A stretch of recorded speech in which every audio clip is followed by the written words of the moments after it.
Hello everyone. कैसे हैं आप सभी? आई होप अच्छे होंगे और काफ़ी अच्छी आपकी ट्रेडिंग चल रही होगी।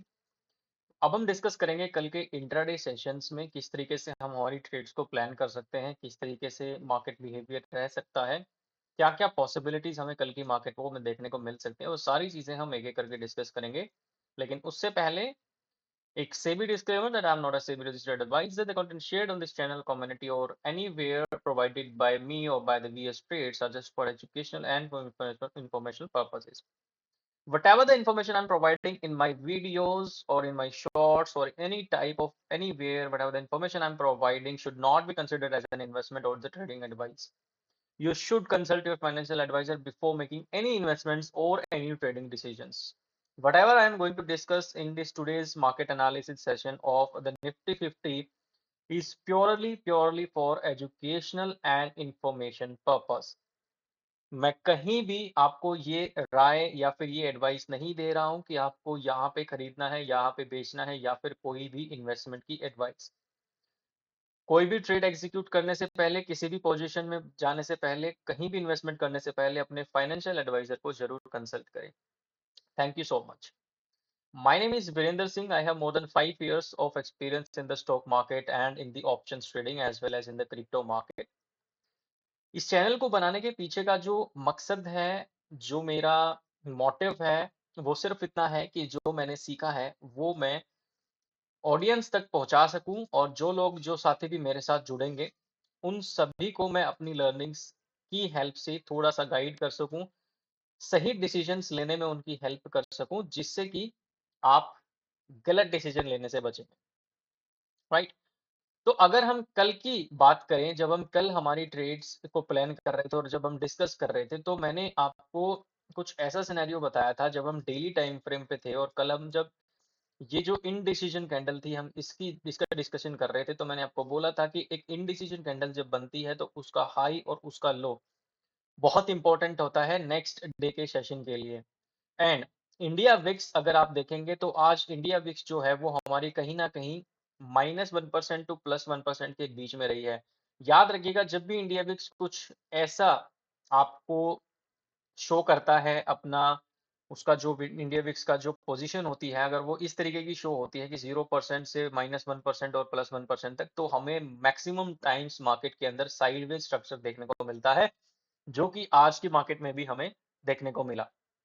लेकिन फिर भी आज की मार्केट में किस तरीके से हमने एग्जीक्यूशन किया, जो कल प्रीवियसली हमने जो डिस्कशन किया था, कल की जो हमारी मार्केट एनालिसिस की जो वीडियो थी उसमें हमने डिस्कस किया था, उसी के हिसाब से हमारी ट्रेड्स को हमने आज प्लान किया। आज की अगर आप डेली टाइम फ्रेम की कैंडल से पहले अगर हम वीकली टाइम फ्रेम पे आते हैं तो आपको एक ऐसी कैंडल देखने को मिल रही है जो लगातार ऊपर की तरफ जा रही है, जिसमें लगातार हमें बाइंग देखने को मिल रही है। बट स्टिल आज की जो क्लोजिंग है वो हमने प्रीवियस वीक की जो कैंडल का हाई है उससे नीचे ही अभी हम क्लोज कर रहे हैं। इस चीज से हमें ये देखने को मिलता है कि कहीं ना कहीं मार्केट के अंदर बाइंग धीरे धीरे आ रही है and buyers are trying their best possibilities कि वो मार्केट को थोड़ा सा ऊपर लेके जाएं और एक मोमेंटम ऊपर की तरफ करवाएं। बट कहीं ना कहीं जो अपर लेवल्स हैं वहां से हमें रिजेक्शन फेस करने को मिल रहा है मार्केट के अंदर। छोटे टाइम फ्रेम पे हम डिस्कस करेंगे। तो वीकली टाइम फ्रेम पे अगर आप देखोगे ना तो ओवरऑल स्ट्रक्चर जो हमें बनता दिख रहा है वो कुछ इस तरीके का है कि ऊपर हमारे पास एक रेजिस्टेंस जोन है ऑलरेडी। उससे पहले हमारे पास लास्ट वीक की जो कैंडल बनी हुई है, ये वाली जो कैंडल बनी हुई है, इस कैंडल को अगर आप ध्यान से देखोगे तो ये कैंडल जो है वो बायर्स के लिए कहीं ना कहीं एक पॉजिटिव कैंडल की तरह भी होती है। हालांकि ये कैंडल एक नेगेटिव कैंडल है, यानी कि प्राइस ऊपर गया था और फिर प्राइस को रिजेक्ट किया गया सेलर्स ने, तो ये एक नेगेटिव कैंडल है। बट कहीं ना कहीं जो बायर्स होते हैं या फिर जो इंट्राडे ट्रेडर्स होते हैं या फिर जो स्कैल्पर्स होते हैं, उनको एक छोटे स्टॉप लॉस की हमेशा ही रिक्वायरमेंट होती है। तो कुछ ऐसी जब कैंडल फॉर्मेशन बनती है तो हमें एक छोटा स्टॉप लॉस भी मिलता है। इसलिए जो बायर्स हैं, हो सकता है उन्होंने इस कैंडल का जो लो है वो as a stop loss use किया हो आज के इंट्राडे सेशन में काम करने के लिए, या फिर वीकली जो ट्रेड्स करते हैं, स्विंग ट्रेड्स करते हैं उनके लिए। क्योंकि लगातार आई बाइंग में हमें एक पुल बैक मिला था जहां पे एक अच्छी खासी बाइंग अपॉर्चुनिटीज हमारे पास होती है। जब मार्केट अप ट्रेंड में होती है तो पुल बैक पे हम एक बाइंग अपॉर्चुनिटीज को फाइंड आउट करने की कोशिश हमेशा करते हैं। वीकली टाइम फ्रेम पे पॉजिटिव क्लोजिंग मिली है हमें कल की जो क्लोजिंग थी उससे ऊपर हमें आज क्लोजिंग मिली है। 117 पॉइंट्स के आसपास की आज निफ्टी ने हमें क्लोजिंग दी है। यहाँ पे देख सकते हो 117.70, 0.05%, 45% के आसपास हमें क्लोजिंग मिली है पॉजिटिव में। तो अभी मेजरली दो रेजिस्टेंस है मार्केट के पास। प्रीवियस वीक का हाई अभी रेजिस्टेंस है हमारे पास, प्लस पीछे प्रीवियस में हमारे पास यहाँ पे एक अच्छा खासा सप्लाई जोन अवेलेबल है, जहां पे अभी भी सेलर्स के स्टॉप लॉसेस अपर लेवल्स पे अवेलेबल है। क्योंकि लास्ट जब मार्केट वहां पे गया था, जैसे ही एक वीक क्लोज हुआ वहां पे, जो आपका 23 सितंबर 2024 का जो वीक था, वो उसकी क्लोजिंग के बाद लगातार हमें 4, 5, 6 हफ्ते तक सिर्फ और सिर्फ सेलिंग देखने को मिली थी। तो अगर किसी जोन पे जाके मार्केट में अगर सेलिंग आती है तो उस जोन के ऊपर सेलर्स के स्टॉप लॉसेस अवेलेबल होते हैं। So the moment market will break this level, and if market will sustain above this level, then these sellers are going to be, घबराएंगे ये सेलर्स, और इनके स्टॉप लॉसेस जब hit होंगे तो market में एक फास्ट मोमेंटम हमें अपर लेवल्स पे देखने को मिल सकता है। लेकिन क्या सिर्फ इतनी इंफॉर्मेशन के बेसिस पे हम अपसाइड की कोई प्लानिंग कर सकते हैं? नहीं। जब तक किसी भी इंपॉर्टेंट लेवल को मार्केट तोड़ता नहीं है एंड तोड़ के रीटेस्ट नहीं करता है, तब तक आपको किसी भी लेवल के ऊपर ट्रेड करने से बचना चाहिए। हमेशा याद रखिएगा, चाहे अपर साइड का कोई लेवल हो, चाहे नीचे का कोई लेवल हो, यानी कि चाहे कोई रेजिस्टेंस हो, चाहे कोई सपोर्ट हो, जब भी मार्केट नीचे से ऊपर जाती है, रेजिस्टेंस को तोड़ती है, तो हमेशा मार्केट को रीटेस्ट करने आना पड़ेगा। और जो जिस कैंडल से इसने तोड़ा था, या जिस जोन से ये मार्केट ब्रेकआउट करके गई थी, उस जोन के लो को तोड़े बिना मार्केट को वापस घूमना पड़ेगा प्राइस को, और अपने इस हाई को तोड़ना पड़ेगा, तब आप अपसाइड की कोई प्लानिंग कर सकते हैं। सेम डाउन साइड में अगर मार्केट चलते हुए नीचे आ रही है एंड किसी जोन को तोड़ती है, तो मार्केट को एक रीटेस्ट करना पड़ेगा, अपने लो जो हाई बनाया होगा उसको बचाना होगा, और फिर अपने इस लो को तोड़ना होगा, तभी हम डाउन साइड की कोई प्लानिंग करते हैं। ये सबसे सेफेस्ट ट्रेड प्लान होता है इंट्राडे में, या फिर स्कैल्पिंग में, या फिर किसी भी ऑप्शन बाइंग या फिर ऑप्शन सेलिंग, कहीं भी कोई भी ट्रेडिंग आप कर रहे हैं, तो ब्रेकआउट या ब्रेकडाउन स्ट्रक्चर जो आपका है वो आपका कंप्लीट होना चाहिए, रीटेस्ट वहां पे होना चाहिए, अदरवाइज आप वहां पे ट्रैप हो सकते हैं। क्लियर है बात? तो वीकली टाइम फ्रेम पे हमारे पास एक सप्लाई जोन पहले से अवेलेबल है, एंड प्रीवियस वीक के टॉप का हमारे पास अभी भी रेजिस्टेंस अवेलेबल है।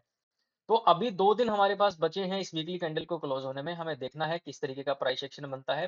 हो सकता है ये पूरी कैंडल नेगेटिव क्लोज हो जाए, हो सकता है ये same candle breakout they they, but the moment it will do, the specific scenario will be happening inside the market, in the live market, only then basis of the price action we can take any decision. हम market में decision इस basis पे नहीं लेते हैं कि क्या हो सकता है, हम मार्केट में डिसीजन इस बेस पे लेते हैं कि मार्केट में क्या हुआ है, प्रीवियस डे में क्या हुआ है, और आज क्या हो रहा है। लाइव मार्केट में जो डिसीजंस लेने होते हैं वो संभावना के आधार पे नहीं लेने होते हैं, वो प्राइस एक्शन जब एक बार बन जाता है उसके बाद लेने होते हैं। ठीक है? तो देखिए, डेली टाइम फ्रेम पे सिंपल हमारे पास अपसाइड में मार्केट चल रहा था, अप ट्रेंड में मार्केट एक पुल बैक लेता है, देन अगेन मार्केट वापस से अपने उस स्विंग हाई के पास आ चुका है, जहां से मार्केट ने रिजेक्शन फेस किया था। एग्जैक्टली वहीं पे आके आज मार्केट ने हाई लगाया है, और वहां से थोड़ा सा रिजेक्शन फेस किया है मार्केट। अब देखने वाली बात ये होगी कि कल की जो डेली कैंडल बनती है, क्या वो डेली कैंडल इस हाई के ऊपर की क्लोजिंग हमें देती है इस एरिया में, या फिर अगेन यहाँ से रिजेक्शन लेके मार्केट अपने इस जोन तक आती है। ये किस मैं जोन की बात कर रहा हूँ, ये आपको 1 घंटे के टाइम फ्रेम पे अच्छा खासा पता लगेगा। डेली टाइम फ्रेम पे ओवरऑल स्ट्रक्चर जो मार्केट का है, वो अभी भी हम कुछ खास बुलिश नहीं कह सकते हैं। क्यों? क्योंकि हमें एक इंडिसीजन कैंडल मिला था, एंड जो नेक्स्ट डेली टाइम फ्रेम की कैंडल बनी है वो कहीं ना कहीं इस इंडिसीजन कैंडल के हाई के आसपास ही है अभी। तो जब तक हाई को तोड़ के सस्टेन ना करे, रीटेस्ट ना करे, देन अपने स्विंग को ना तोड़े, तब तक हम बुलिश नहीं हो सकते हैं। जब तक लो को तोड़ के रीटेस्ट करके स्विंग ब्रेक ना करे, तब तक हम बियरिश नहीं हो सकते हैं। जब तक मार्केट इस जोन के अंदर है, तब तक we can not take a directional momentum of the decision, और अ डायरेक्शनल डिसीजन, राइट? 1 घंटे के टाइम फ्रेम पे आओगे तो तुम्हें दिखेगा कि मार्केट कुछ एक ऐसा पैरेलल चैनल अभी बना रही है, जिस चैनल में मार्केट मूव कर रही है टॉप टू बॉटम। ये गैप अप ओपन हुआ था, जो मार्केट ने गैप फिल कर दिया था, एंड अगेन मार्केट अपने जोन में आ गई थी। ये कुछ ऐसा इस तरीके का पैटर्न हमें फिलहाल 1 घंटे के टाइम फ्रेम पे देखने को मिल रहा है। तो ये जो पैटर्न हमें देखने को मिल रहा है, यहाँ पे मार्केट में हमारे पास मल्टीपल पॉसिबिलिटीज हैं। क्या-क्या संभावनाएं हमारे पास हो सकती है 1 घंटे के टाइम फ्रेम पे, क्योंकि बड़े टाइम फ्रेम पे we should plan, and then the execution of the plan can should be happen in the smaller time frames. तो बड़े टाइम फ्रेम पे आपको क्या करना है, अपने प्लान्स बनाने हैं, छोटे टाइम फ्रेम पे उन प्लान्स को एग्जीक्यूट करना है। मार्केट जाती है, टॉप बनाती है, then again market gap up से ओपन होती है, फिर से अपने जोन में आती है, सेम लेवल से बाइंग आती है। अगेन मार्केट जाती है, सेम लेवल से हमें सेलिंग देखने को मिलती है। नाउ अगेन मार्केट अपने सेम जोन पे आ चुकी है, जहां से एक बार, दो बार, तीन बार मार्केट ने रेजिस्टेंस फेस किया है, सेलर्स वहां पे एक्टिव हुए हैं, एंड सेम जगह पे जाके अभी जो प्राइस एक्शन 1 घंटे का हमें ये दिख रहा है, आप देख सकते हो, अभी ये पॉजिटिव नहीं है, ये एक नेगेटिव ही हमारे पास प्राइस एक्शन है। क्यों? क्योंकि जब भी 1 घंटे की कोई भी एक कैंडल रेड बनती है एंड सेकंड कैंडल उसके लो के आसपास की क्लोजिंग अगर हमें मिलती है, तो we can consider more then 50% chances that this is the bearish scenario. Bullish scenario जब तक नहीं होता, जब तक कोई भी एक ग्रीन कैंडल क्लोज हो और नेक्स्ट कैंडल उसके हाई को तोड़ के 1 घंटे की क्लोज हो, तो हम एक बुलिश सिनेरियो के बिहाफ पे ये डिसीजंस प्लान कर सकते हैं कि now we should go on the bullish side या फिर ऊपर की साइड हम जा सकते हैं। अब होने को कल ऐसा भी हो सकता है कि मार्केट कल यहाँ पे ओपन हो और यहाँ पे थोड़ा टाइम स्पेंड करे एंड देन हमें एक ब्रेकआउट दे दे। होने को ये भी हो सकता है कि थोड़ी देर टाइम स्पेंड करे मार्केट एंड देन मार्केट अपने इस लेवल को दोबारा से कल टेस्ट करने आ जाए और यहाँ पे कुछ प्राइस एक्शन पॉजिटिव बने और फिर से यहाँ से सपोर्ट लेके मार्केट ऊपर जा सकता है, या फिर इसका ब्रेकआउट करके रिटेस्ट करके अपने इस स्विंग को तोड़ता है, तो we can plan for a down side position as well. ठीक है, तो ये मल्टीपल सिनेरियोज हमें 1 घंटे के टाइम फ्रेम पे देखने को मिल रहे हैं। अगर क्लोजली अगर आप ऑब्जर्व करेंगे 1 घंटे की लास्ट की जो हमारी कैंडल्स हैं, उन कैंडल्स को ऑब्जर्व करोगे, तो ये वाली जो कैंडल है, इसने कोशिश की थी अपने इस जोन तक आने की, बट एक रिजेक्शन मिला इस कैंडल को। देन अगेन एक ग्रीन कैंडल आती है 1 घंटे की, जो कि इस कैंडल के हाई के नीचे ही हमें क्लोज मिलती है। देन हमें जो ये 12-15 वाली जो कैंडल है, 12-15 से 1-15 वाली, इस कैंडल ने ऊपर क्लोजिंग दी, लेकिन बिल्कुल उस लेवल को टच करके closing the, and next candle ने कोशिश की इस लेवल को तोड़ने की, लेकिन जो प्रीवियस में हमारे पास सप्लाई जोन अवेलेबल है, वहां से मार्केट ने रिजेक्शन लिया एंड मार्केट में एक डाउन मोमेंटम आया। बट अगेन बायर्स एक्टिव हुए एंड बायर्स ने पुश किया प्राइस को ऊपर की तरफ, और नेक्स्ट जो ग्रीन कैंडल ये आपको दिख रही है, लास्ट 3.25 वाली जो कैंडल दिख रही है, इस कैंडल में कहीं ना कहीं हमें बायर्स का डोमिनेंस थोड़ा सा दिखा है। बट स्टिल जो लास्ट ये 1 घंटे की कैंडल है, इंडिसीजन कैंडल जो आपको दिख रही है, इसका हाई जब तक ब्रेक नहीं होता है एंड इस जोन के ऊपर का ब्रेकआउट मिलके रीटेस्ट एंड देन अगेन हमें स्विंग हाई नहीं ब्रेक होता है, तब तक we can not plan for any type of upside momentum. तब तक हमें स्कैल्प अपॉर्चुनिटीज ही फाइंड आउट करने की कोशिश करनी पड़ेगी इस पैरेलल जोन के बीच में। अब हम आ जाते हैं सीधा 5 मिनट के टाइम फ्रेम पे 1 घंटे के बाद, और अब आपको पिक्चर और क्लियर दिखेगी। आप देख सकते हैं कि मार्केट इस जोन को कितना तगड़ा रिस्पेक्ट कर रही है। जब भी मार्केट बॉटम पे आती है तो हमें बाइंग देखने को मिलती है, जब भी मार्केट टॉप पे आती है तो हमें सेलिंग देखने को मिलती है, जो कि हमें प्रीवियस 29-28 तारीख को भी हमें देखने को मिला था। अगर आप ध्यान से देखोगे तो 28 तारीख को जो हमें क्लोजिंग मिली थी, वो इस कैंडल पे हमें क्लोजिंग मिली थी 25,954 के आसपास। आज मार्केट के अंदर क्या होता है, मार्केट यहाँ पे ओपन होती है, बायर्स कोशिश करते हैं पुश करने की, बट सेलिंग ऊपर से आती है और मार्केट अपना एक हाई बनाती है। आज फर्स्ट 5 मिनट्स की कैंडल का हाई मार्क करोगे तो मार्केट ने एक हाई बना दिया, देन रिजेक्शन फेस किया, but market could not break the day low. Day low को ब्रेक करने की कोशिश कर रही थी, बट कल की जो क्लोजिंग थी वहां से सपोर्ट मिला बायर्स का और मार्केट ने अगेन एक अपसाइड का मोमेंटम किया एंड एक ही कैंडल में कल के हाई को, आज का जो टॉप बना था उसको ब्रेक किया एंड एक नया इम्पैक्ट हाई बनाया। यहाँ पे मार्केट ने एक ये नया हाई बनाया, क्योंकि जब भी कोई हाई टूटता है उसके बाद अगर सीधा ही कोई दूसरा हाई बनता है, उसको इम्पैक्ट हाई बोलते हैं। और वो इम्पैक्ट हाई बनने के बाद मार्केट आया रीटेस्ट करने आज के डे हाई को। रीटेस्ट करने के बाद जब तक मार्केट अपने इम्पैक्ट हाई को नहीं तोड़ेगा, तब तक we can not go for upside. और यहाँ पे अगर तुम देखोगे तो कोई खास ऐसी बुलिश कैंडल हमें नहीं दिख रही है जहां से हम ये ऑब्जर्व कर सके कि हम इसको तोड़ के सस्टेन कर रहे हैं, क्योंकि जिस जोन में मार्केट आके बहुत टाइम के बाद अपने इम्पैक्ट हाई को आज तोड़ रहा था, प्रीवियस में हमारे पास एक सेलर्स का जोन अवेलेबल है, जहां पे टॉप पे सेलर्स के स्टॉप लॉसेस अवेलेबल हैं, तो वहां से मार्केट को रिजेक्शन फेस करना पड़ा। और अगर बिल्कुल अगर गौर से अगर आप देखोगे तो आज के दिन मार्केट जो है वो एक पैरेलल चैनल यहाँ पे क्रिएट कर रही थी 5 मिनट की टाइम फ्रेम पे।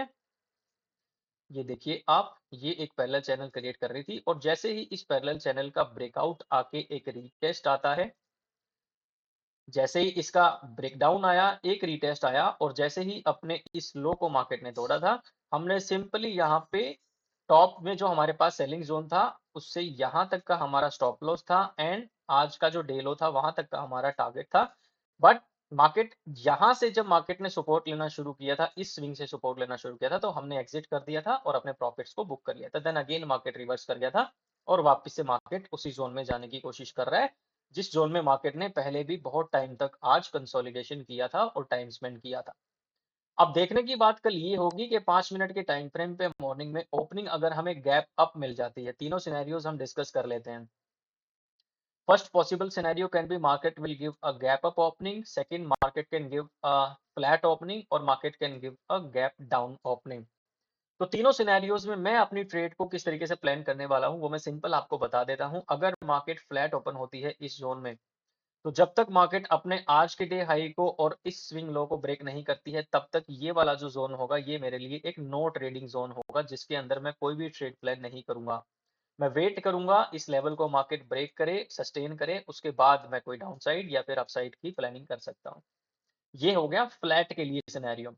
अगर फ्लैट ओपनिंग होती है, मार्केट यहां तक आता है, इस स्विंग के आसपास आता है जहां से आज बाइंग देखने को मिली थी, सेम अगर कुछ पॉजिटिव सेटअप यहाँ पे बनता दिखता है छोटे टाइम फ्रेम पे, 2 मिनट के टाइम फ्रेम पे, तो एक छोटे स्कैल्प के लिए we can go for this level. आज का जो डे हाई है यहाँ तक का स्कैल्प के लिए हम जा सकते हैं अगर हमें कंफर्मेशन मिलता है प्राइस का छोटे टाइम फ्रेम पे। अगर मार्केट फ्लैट ओपन होके ऊपर की तरफ जाने की कोशिश करता है, तो ये वाला जो जोन है ये ऑलरेडी हमारे लिए एक सेलर्स का जोन है, जहां पे प्रीवियस में भी हमारे पास सेलर्स के स्टॉप लॉस स्टॉप में अवेलेबल है। बट मैक्सिमम जो क्वांटिटी यहाँ पे जो बची हुई जो ऑर्डर्स थे वो मैक्सिमम आज मार्केट ने यहाँ से ग्रैब कर लिए हैं। तो कल देखने की बात यह है कि इसको सीधा ब्रेक करता है या नहीं करता है प्राइस। बट अगर फ्लैट ओपन होके इस यहाँ तक आने की कोशिश करता है प्राइस हमारे लेवल पे, तो यहाँ पे हमें एक बियरिश सेटअप फाइंड आउट करना पड़ेगा छोटे टाइम फ्रेम पे। अगर कोई बियरिश सेटअप मिलता है तो हमारे पास एक ये जोन ओपन हो जाएगा स्कैल्प करने के लिए 26,025 के आसपास तक का, फ्रॉम 26,100 से। ये दो सिनेरियोज होते हैं हमारे फ्लैट ओपनिंग के। वहीं पे अगर मार्केट कल गैप अप ओपनिंग दे देता है, यहाँ पे ओपन होता है, तो हम आंख बंद करके अपसाइड का प्लान नहीं कर सकते हैं। फर्स्ट 5, 10, 15 मिनट्स की कैंडल्स को हमें बनने देना है। फॉर एग्जाम्पल पहली 5 मिनट की कैंडल बनती है, उसका लो एंड उसका हाई मार्क करेंगे। सेकंड 5 मिनट की कैंडल बनती है, उसका हाई और उसका लो मार्क करेंगे। देन जब इन दोनों का इंपैक्ट हाई ब्रेक होगा एंड सस्टेन करेगा प्राइस, देन एक रीटेस्ट पे हम एंट्री कर सकते हैं अपसाइड में। तो हमें एक पॉसिबिलिटी हो सकती है कि मार्केट के पास जो प्रीवियस में ये ऊपर सप्लाई जोन अवेलेबल है, now this supply zone will be break by the market. It is a possibility, हो सकता है नहीं भी हो सकता है। वहीं पे अगर फ्लैट ओपनिंग हो गए, सिंपल मैंने बता दिया, वापिस से आज के डे क्लोजिंग के आसपास आने की कोशिश करती है एंड सेम आज की तरह यहां से अगर सपोर्ट लेने की कोशिश करती दिखेगी, तो we should wait for the impact high break. Impact high के ब्रेक होने का वेट हमें करना पड़ेगा, अदरवाइज हम ट्रैप हो सकते हैं, जैसे आज मार्केट ने ट्रैप किया सारे लोगों को। 2 बार ब्रेकआउट किया एंड दोनों बार मार्केट ने लोगों को ट्रैप किया था। ये दो पॉसिबिलिटीज गैप अप की होती हैं। अगर मार्केट में गैप डाउन ओपनिंग हो जाती है, आज का जो डे लो है इसके नीचे की अगर हमें ओपनिंग मिलती है, तो फर्स्ट हमें वेट करना है कि मार्केट या तो अपने इस डे जो आज का जो डे लो है यहां तक आती है, तो क्या प्राइस एक्शन बनता है। कहीं मार्केट अपने इस गैप को कवर करने की कोशिश तो नहीं कर रही है, अगर कर रही है तो हम इस गैप को कवर करने देंगे मार्केट को। हम ऐसे without any price action confirmation किसी भी ट्रेड में एग्जीक्यूशन नहीं करेंगे। वहीं पे अगर गैप डाउन ओपन होकर सीधा नीचे जाने की कोशिश करती है, तो नीचे में हमारे पास एक इस पैरेलल चैनल जो ये ट्रेंड लाइन हमारे पास आ रही है, ट्रेंड जोन है, इसका सपोर्ट हमारे पास ऑलरेडी अवेलेबल है, जहां से मल्टीपल टाइम्स बाइंग देखने को मिली है। तो यहाँ पे हमें देखना है कि मार्केट टाइम स्पेंड कर रही है, ब्रेक कर रही है, या फिर ऊपर की तरफ ही रह रही है, या फिर कोई बाइंग सेटअप हमारा यहाँ पे बन रहा है। एक बार मार्केट में यहाँ से बाइंग आए, एक हाई लगे, प्रीवियस वापिस आए और अपने इस लो को तोड़े बिना जब अपने इस हाई को तोड़ेगी, तो हम we can plan for an upside opportunity, जो हमें अच्छी खासी अपॉर्चुनिटी मिल सकती है। ठीक है, तो इस तरीके से आप लोगों को मार्केट को ऑब्जर्व करना सीखना पड़ेगा, इस तरीके से आप लोगों को अपनी प्लानिंग करनी पड़ेगी। जितना कम इंडिकेटर्स के बारे में जानेंगे, जितना कम आप ज्यादा चीजों के बारे में जानेंगे, उतना आपके लिए अच्छा होगा। आपको प्राइस को ऑब्जर्व करना सीखना पड़ेगा। प्राइस ही सबसे बड़ी चीज होती है मार्केट के अंदर। प्राइस ही आपके अंदर पेशेंस लेके आता है, क्योंकि जब आप प्राइस को पढ़ना सीखते हैं, प्राइस को ऑब्जर्व करना सीखते हैं, तो आपको ये एनालाइज होता है कि यहाँ यहाँ एक बार एक हाई बना है तो मुझे अब ये हाई जब तक ब्रेक ना हो तब तक तो मुझे एंट्री करनी ही नहीं है। प्लस ये हाई ब्रेक होने के बाद एक रीटेस्ट का भी मुझे वेट करना है। वो रीटेस्ट हो सकता है धीरे-धीरे, धीरे-धीरे, धीरे-धीरे शाम तक आए, 3 बजे तक आए तो भी मुझे वेट करना है। मैं बीच में एंटर नहीं की करूँगा। हमारी पब्लिक टेलीग्राम कम्युनिटी जो है आप वहाँ पे जाएँगे तो मैंने आज वहाँ पे पहले ही अपडेट कर दिया था एजुकेशनल पर्पज़ के लिए कि ये वाला जो ज़ोन है, ये एक नो ट्रेडिंग ज़ोन है। इसमें ट्रेड एग्जीक्यूशन करना मतलब अपने आप को फँसाना। बट वहीं पे दूसरी तरफ अगर प्राइस एक्शन आपको बोल रहा है कि I can give you an opportunity तो वो अपॉर्चुनिटी भी आपको हाथ से जाने नहीं देनी है। जैसे कि आज हमने जो अपॉर्चुनिटी ग्रैब की, सिंपल जो एक ट्रेंड लाइन आ रही थी, ट्रेंड लाइन के ब्रेकआउट पे रीटेस्ट पे एंट्री की और अच्छा खासा हमें एक प्रॉफिट मिल गया था आज, ठीक है। तो अपॉर्चुनिटी मिले तो उसको ग्रैब करने में भी बुराई नहीं है, बट अदरवाइज अगर ऐसे ऐसे मार्केट घूम रही है तो वो नो ट्रेडिंग जोन होगा, ठीक है। तो ये सारे मल्टीपल सिनेरियोज जो हैं वो मार्केट के अंदर हमने डिस्कस किए हैं कल की प्लानिंग के लिए। होप आप सबको समझ में आया होगा।